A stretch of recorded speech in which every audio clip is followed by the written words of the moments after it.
ابلیس لقب ملنے سے پہلے اس کا نام عزازیل تھا، جب یہ فرشتوں کے ساتھ رہتا تھا اور یہ جنات میں سے تھا۔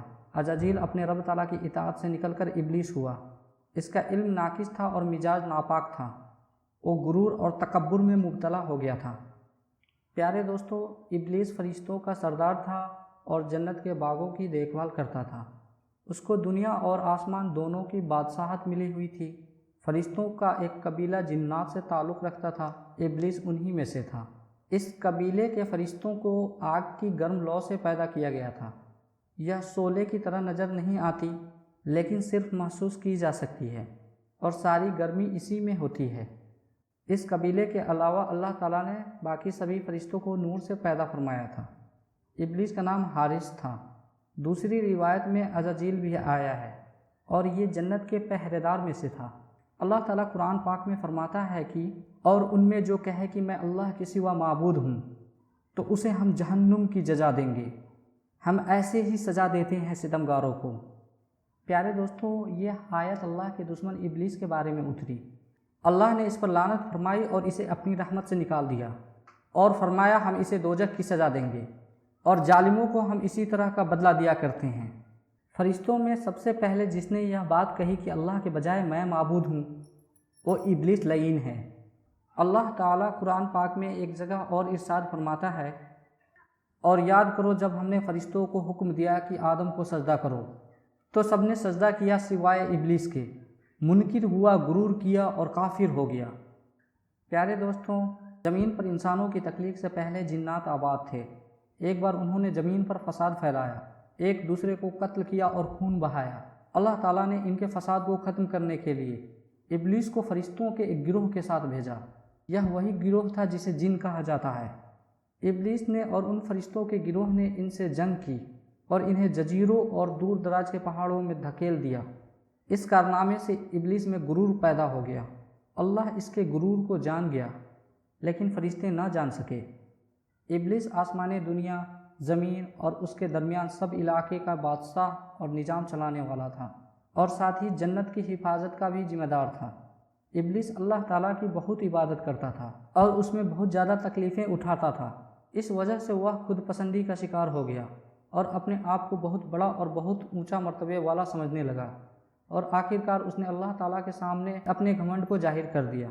دوستو، ابن مسعود رضی اللہ عنہ، ابن عباس رضی اللہ عنہ اور دوسرے صحابہ کرام کی روایتوں کے مطابق اللہ تعالیٰ اپنی عزیز ترین مخلوق کو بنانے کے بعد اپنی شان کے مطابق عرش پر رونق افروز ہوا تو ابلیس کو آسمان دنیا کی بادشاہت پر مقرر کیا۔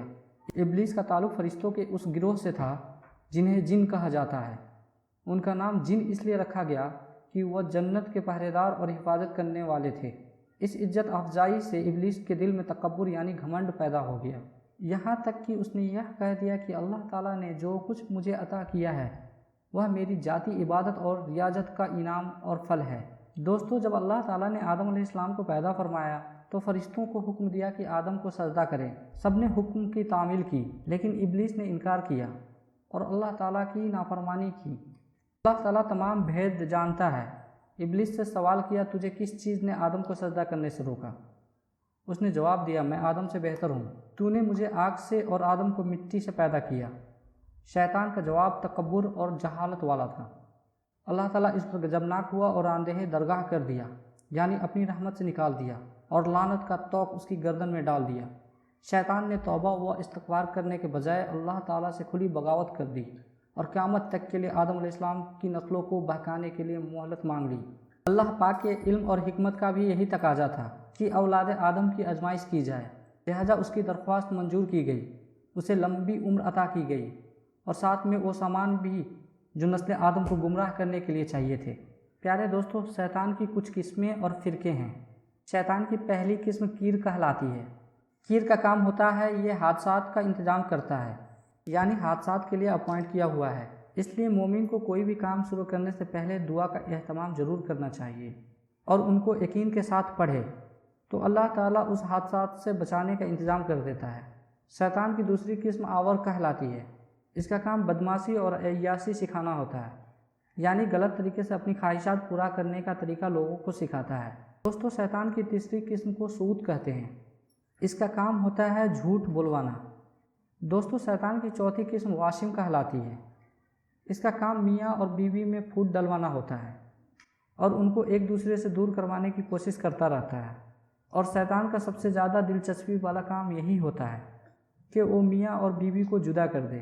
دوستو شیطان کی پانچویں قسم جنمبور کہلاتی ہے۔ اس کا کام ہوتا ہے کہ یہ قہوہ خانوں، جس کو آج کل ہم پبز کے نام سے جانتے ہیں، لوگوں کو وہاں لے جانا اور لوگوں سے غلط کام کروانا، یعنی کہ لوگوں کو شراب، زنا، بدکاری جیسے کاموں میں مائل کرنا۔ یہ شیطان کے 5 فرقے تھے۔